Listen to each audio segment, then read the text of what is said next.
Alright guys, what's going on? I'm bringing you back with another video. No, it is not a hunting, fishing, camping, any kind of outdoors video whatsoever. It is a different kind of adventure today. That sounds really corny. But anyways, so for any of you watching today, or whenever you decide to watch this video is about what I do for a living, and it is something I can't find on the internet for this type of motor. For you who do not know, I am an apprentice for a truck and coach diesel technician. So today I had to change a crankcase filter. It's not a big deal, but I wanted to see if there was an easy way to do this. I figured out the easy way on my own that I think, but yeah, we're going to show you. It's not right to the very end, but I'm going to show you how to take the filter out, and it's basically what I did to take it out is what you do in reverse to put it back in. It's common sense. Anyways, for this video you're going to need a couple of things. I've been told that the crankcase filter housing, the bolts on it are all the same size for most Cummins motors, so it's a 8 mil socket. You're going to need about a 3-inch extension with your ratchet. I had to take the coolant reservoir off, so you're going to need a 5/16 wrench and a 15 mil socket, and I use my impact for that one, my battery powered one. So anyways, in the next clip you're going to see what I mean, and hope you like this. So yeah, this is how to replace a crankcase filter in a 6.7 Cummins in an ISB bus. So stay tuned.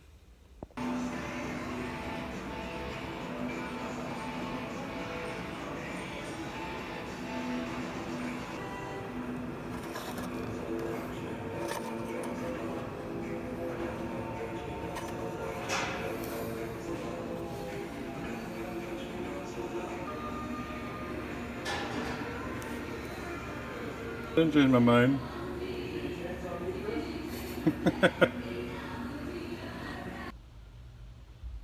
Okay, so what I was just showing you there was the passenger side part of the crankcase filter. So there's four nuts on that one side. Actually, there's 4 bolts on each side, but in order to take that side off, what I have to do is I have to take the 2 first bolts off with my ratchet and my extension, and then the 3rd bolt in you do it with your ratchet without the extension, and then the last bolt you do it with a little wrench. If you can, once you see it more into the video, you can see that I got coolant lines running on top of the filter, crankcase filter, and I've got lines coming down.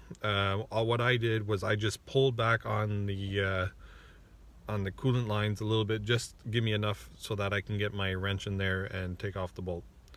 All right.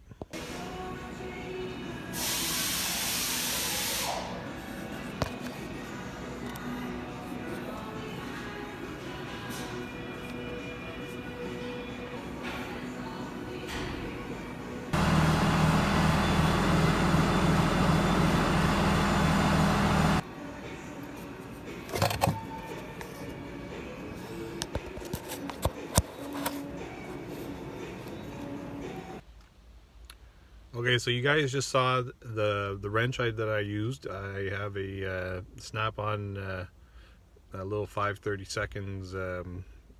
I think it was 5/32. I gotta double check, but it was a small little wrench, 8 mil wrench that I used to take it off that one side. Now I just showed you the driver's side part of it. There is another 4 bolts on that side. I was able to just stick my ratchet with my extension and take all of them out. It was pretty simple, pretty easy. Yeah, so now let's keep going. Okay, so now you saw where the coolant reservoir is. It sits just above the crankcase filter. So there's 4 bolts. That's what I was talking about, the 15 mil, and then there's a 5/16 nut on the bottom of those. You just zip those off, and then what I did is I took the battery out of my my impact gun, and I slid it underneath the driver's side part of the reservoir. I lifted it up enough so that I could lift up the crankcase filtering housing. Make sure you take the oil cap off. It does keep the housing down, so you will have to take the oil cap off. yeah, so then I lifted that up. I pulled the filter out. I should tell you that you should take more the housing, the reservoir completely off. I just didn't want to drain the coolant. But yeah, so I took that off, and then yeah, we pulled the filter out. I had to do this twice. I put it all back together, and then I realized that I squished the gasket. Well, I didn't squish the gasket, but the gasket popped out enough that it was popping out of the housing. So I had to redo it all. But when you do it this way, make sure that when you take the old filter out, that you make sure your gasket's pushed all the way back in.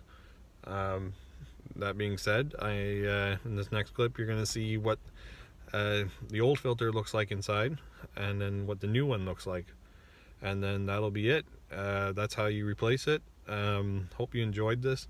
It's basically the same thing, putting it all back together. You just slide your end in. The V part faces to the front of the bus, and the narrow part goes to the back. But yeah, you just put that in, clean your all off before you put it all back in, and then that's it. So yeah, this was all because we had a code inside the bus saying that the pressure, the crankcase pressure was erratic. So I was told that it could either been frozen at one point, or just the filter was all clogged. So we changed the filter, and it's good now. So hope you enjoyed this video, and stay tuned for more. Bye bye.